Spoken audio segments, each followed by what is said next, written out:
Hi hello నమస్తే అందరూ ఎలా ఉన్నారు? Welcome back to Sai things YouTube channel. రీసెంట్లీగా మన సబ్స్క్రైబర్ ఒక కామెంట్ చేశారు. ఆ కామెంట్ దేని గురించి అంటే, బ్రదర్ నేను ఓటర్ కార్డ్ అప్లై చేసి 2 months అవుతుంది ఆన్లైన్లో, ఇంతవరకు నాకు పీవీసీ కార్డు అనేది ఇంటికి రాలేదని చెప్పేసి అతనైతే కామెంట్ అయితే చేయడం జరిగింది. ఇక కేవలం అతను ఆన్లైన్లో ఓటర్ కార్డ్కి అప్లై చేసుకోవడమే కాదు, ఒక చిన్న మిస్టేక్ కూడా చేయడం జరిగింది. సో ఈరోజు ఈ వీడియోలో మనమైతే మనం ఆన్లైన్లో ఓటర్ కార్డ్ అప్లై చేసినప్పుడు మనం చేయవలసిన ముఖ్యమైన పనులు ఏంటి, ఇక అదేవిధంగా అతను చేసిన ఆ మిస్టేక్ ఏంటి అనే వాటి గురించి మనమైతే పూర్తి సమాచారం ఈ వీడియోలో మనం తెలుసుకుందాం. మనం డిలే చేయకుండా వీడియోకి వెళ్ళిపోతాం.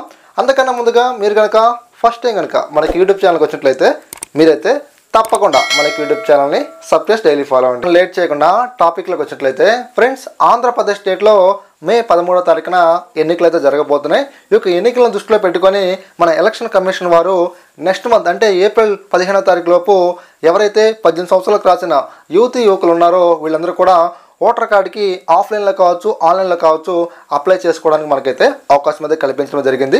ఇదే సిచ్యువేషన్లో చాలామంది కూడా ఆన్లైన్లో వాళ్ళకి ఓటర్ కార్డు వాళ్ళైతే అప్లై చేసుకోవడం జరుగుతుంది. అప్లై చేసుకొని వాళ్ళు అలాగే సైలెంట్గా ఉండిపోతున్నారు. ఇక అదేవిధంగా కొన్ని కాల్స్ వచ్చినప్పటికీ కూడా వీరైతే అన్నోన్ కాల్స్ అని చెప్పేసి వీరు లిఫ్ట్ చేయకుండా అలానే ఉండిపోతున్నారు అన్నమాట. ఇలా మీ యొక్క కాల్స్ని మీరు అన్నోన్ కాల్స్ని లిఫ్ట్ చేయకుండా ఉండటం వల్ల మీరే చాలా నష్టపోవడం జరుగుతుంది అన్నమాట.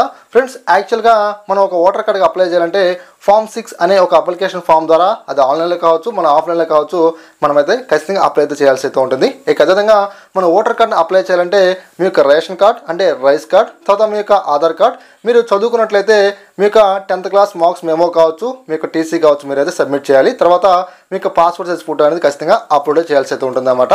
ఫ్రెండ్స్, మరి ఈ ప్రాసెసింగ్ అంతా కూడా మనకు ఆఫ్లైన్లో జరుగుతుందండి. కానీ మనకు ఆన్లైన్ ప్రాసెసింగ్ ఎలా ఉంటుందంటే, మనం ఏదైతే డీటెయిల్స్ ఎంట్రీ చేస్తామో అవన్నీ కూడా ఆటోమేటిక్గా Form 6 ఫామ్ మనకైతే ఫిల్ చేయడం జరుగుతుంది అన్నమాట. ఇక అదేవిధంగా మనం డాక్యుమెంట్లను అప్లోడ్ చేస్తాం. మరి డాక్యుమెంట్ అప్లోడ్ చేసిన తర్వాత మరి ఆ యొక్క అప్లికేషన్ అనేది ప్రాసెసింగ్ అనేది ఎలా జరుగుతుందంటే, సో మనకు ఒక 10 days 20 days లేదా 1 month తర్వాత మీ యొక్క ఏదైతే మీ యొక్క ఏరియాకి సంబంధించి అంటే మీ యొక్క విలేజ్కి సంబంధించి మనకు సచివాలయం ఉందో ఆ యొక్క సచివాలయం దగ్గరికి మన యొక్క అప్లికేషన్ అనేది రావడం జరుగుతుంది అన్నమాట. సో వాళ్ళు ఏం చేస్తారంటే అన్నీ కూడా వెరిఫై చేసుకుంటారు. సో నువ్వు ఎక్కడ నివసిస్తున్నావు, నీ మీద కేసులు ఏమైనా ఉన్నాయా, సో అన్నీ కూడా వాళ్ళు వెరిఫై చేసుకొని నీకైతే కాల్ అయితే చేయడం జరుగుతుంది అన్నమాట. సో వాళ్ళు కాల్ చేసిన తర్వాత మీరు కాల్ లిఫ్ట్ చేసి వాళ్ళ సమాధానం చెప్పాలి. సో ఏమంటే మీరు ఎక్కడ నివసిస్తున్నారు ఏంటని చెప్పేసి వాళ్ళైతే అన్నీ కూడా వాళ్ళు ఆడటం జరుగుతుంది అన్నమాట. తర్వాత వాళ్ళు అన్నీ కూడా వెరిఫై చేసుకో మొత్తం మీతో మాట్లాడి మొత్తం కన్ఫర్మ్ చేసుకున్న తర్వాత ఈ అప్లికేషన్ ఫామ్ జెన్యూన్ అనుకున్న తర్వాత వాళ్ళు ఏం చేస్తారంటే, సో మిమ్మల్ని ఒక ఆధార్ కార్డ్,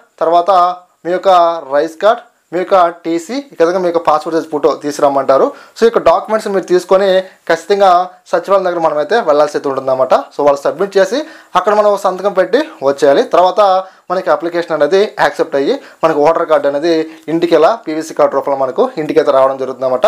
సో అతను చేసిన మిస్టేక్ ఏంటంటే, మన యొక్క సబ్స్క్రైబర్లు ఆన్లైన్లో అప్లై చేశారు, కొన్ని కాల్స్ వచ్చినప్పటికీ కూడా అతను లిఫ్ట్ చేయలేదన్నమాట. సో లిఫ్ట్ చేసేసరికి ఇర్రెస్పాన్సిబిలిటీగా ఉన్నారు అనే ఉద్దేశంతో వాళ్ళు ఏం చేశారంటే అప్లికేషన్ పక్కన పెట్టేయడం జరుగుతుంది అన్నమాట. ఫ్రెండ్స్, ఎవరైతే ఆన్లైన్లో అప్లై చేసుకున్నారో వీళ్ళందరూ కూడా తప్పకుండా ఒక 10 days తర్వాత కావచ్చు, ఒక 10 రోజుల తర్వాత కావచ్చు, మీరు కంపల్సరీగా సచివాలయం దగ్గరికి వెళ్ళి మీరైతే వాళ్ళని అడగండి. సో ఇంకా మీ యొక్క పని అనేది వేగవంతం అవుతుంది అనమాట. సో మీరు అప్లై చేసిన ఒక 2 days తర్వాత వెళ్ళిపోండి, అప్లికేషన్ ఆటోమేటిక్గా మీ యొక్క ఏరియాకి అయితే రావడం జరుగుతుంది అనమాట. ఓకే ఫ్రెండ్స్, ఈ వీడియో మీకైతే నచ్చింది అనుకుంటున్నాను. ఇక అదేవిధంగా చాలామంది కూడా అడుగుతూ ఉన్నారు, సో ఆఫ్లైన్లో మా యొక్క ఓటర్ కార్డుకి ఎలా అప్లై చేసుకోవాలని చెప్పేసి. ఫ్రెండ్స్, మనం ఆఫ్లైన్లో 2 విధానాల ద్వారా మనం చేసుకోవచ్చు. సో నెంబర్ 1 వచ్చేసి బూత్ స్థాయి అధికారులు అండి. అంటే మనకు బిఎల్ఓలు ఉంటారన్నమాట.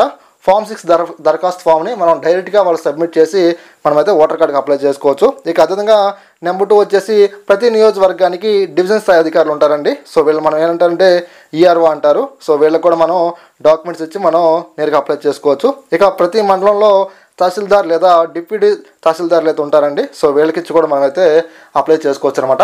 ఒకవేళ మీ ఇంటికి కనుక ఓటర్ కార్డు రాకపోతే సో మీరు ఏం చేయాలంటే 1950 అనే ఒక టోల్ ఫ్రీ నెంబర్ మీరైతే కాల్ చేయవచ్చు.